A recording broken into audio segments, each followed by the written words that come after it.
Saya sudah bersama dengan Ketua Umum Asosiasi Pengusaha Indonesia dengan Ibu Sinta Wijaya Kamdani. Bu Sinta, terima kasih untuk waktunya, Bu.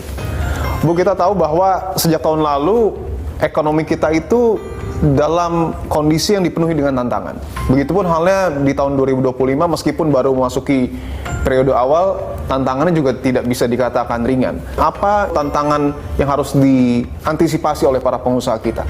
Iya, jadi memang kalau kita lihat dari tahun lalu sudah kalau dilihat situasi globalnya juga sudah kurang baik ya. Sebenarnya lebih penuh ketidakpastian. Paling menarik kalau melihat faktor Ramadan ini, karena biasanya Ramadan itu peningkatannya itu sangat signifikan. Kenaikan tetap ada, tapi dibandingkan tahun sebelumnya, tahun ini kalau kita lihat kenaikan di dalam Ramadan itu nggak setinggi biasanya. Dan itu memang kelihatan ya, baik itu di sektor retail, ya sektor-sektor perhotelan, transportasi dan lain, itu semua kelihatan bahwa Ramadan ini tidak bisa memberikan boost seperti biasanya. Dan ini mungkin pengaruhnya memang ada kaitan dengan daya beli. Oke, ada juga fenomena yang tentu tidak bisa tidak kita bahas, yaitu tarif Trump. Memang betul pada akhirnya Donald Trump ini juga dalam tanda kutip seperti menahan untuk kemudian memberlakukan tarif resiprokal. Tetapi sudahkah ada dampaknya dari kebijakan yang dikeluarkan sebelumnya oleh Donald Trump secara psikologis mungkin kepada para pengusaha kita? Memang kalau kita lihat situasi industri padat karya kita, terutama tekstil garment ini kan sudah terkena. Ini kita nggak ada kaitan sama tarif Trump saja, dia sudah terkena, ya kan?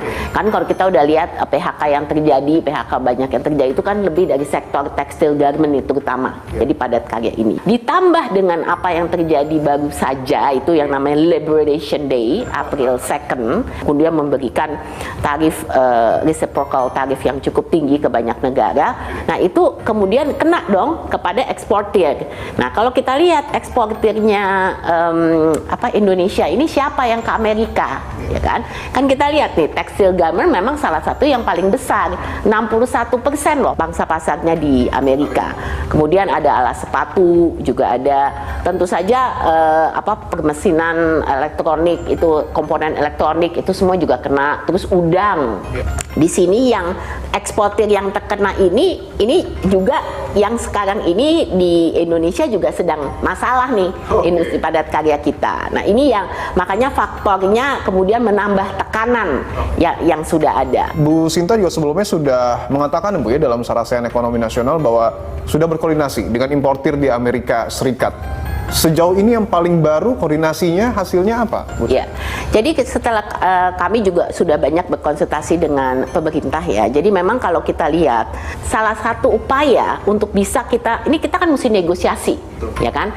Pemerintah sudah mengambil sikap juga dan kami setuju banget untuk tidak melakukan retaliasi. Kalau defisit itu kan berarti kita harus meningkatkan import kita dari Amerika. Nah, apa nih produk yang kita bisa import dari Amerika tapi tidak mengganggu pasar dalam negeri kita, ya kan? Nah, disitulah kemudian kita mengidentifikasi yang namanya oil and gas. Tapi kan oil and gas itu lebih ranahnya BUMN kan, Pertamina. Jadi kita nggak mau terlalu ikut campur lah di situ. Nah, kemudian kita lihat juga gandum. Ya, kita lihat juga kedelai, ya kan? Kita melihat bahwa kapas ini satu yang menarik. Karena kalau kapas ini sekarang ini dia masih baru 17%-an dari Amerika dan dia bisa naikin sampai ke 50%. Kami sudah sampaikan juga kepada pemerintah untuk berhati-hati karena Indonesia juga memang market yang besar.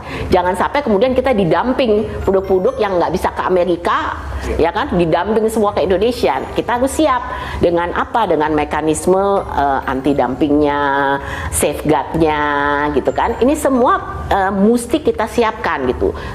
Oke, ketidakpastian ekonomi ini kalau kita lihat secara lebih luas tidak hanya terkena kepada pelaku usaha sebenarnya. Ada ancaman juga pemutusan hubungan kerja yang sudah disampaikan oleh sejumlah pihak, salah satunya adalah Presiden KSPI.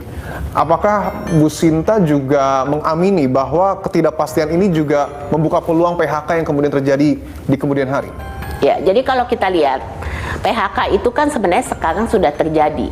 with or without Trump. Itu udah terjadi dengan kondisi industri padat karya, terutama tekstil. Kalau memang penuh dengan ketidakpastian, kemudian ada tarif Trump dan lain-lain, ya memang membuka kemungkinan bahwa bisa saja PHK itu bertambah.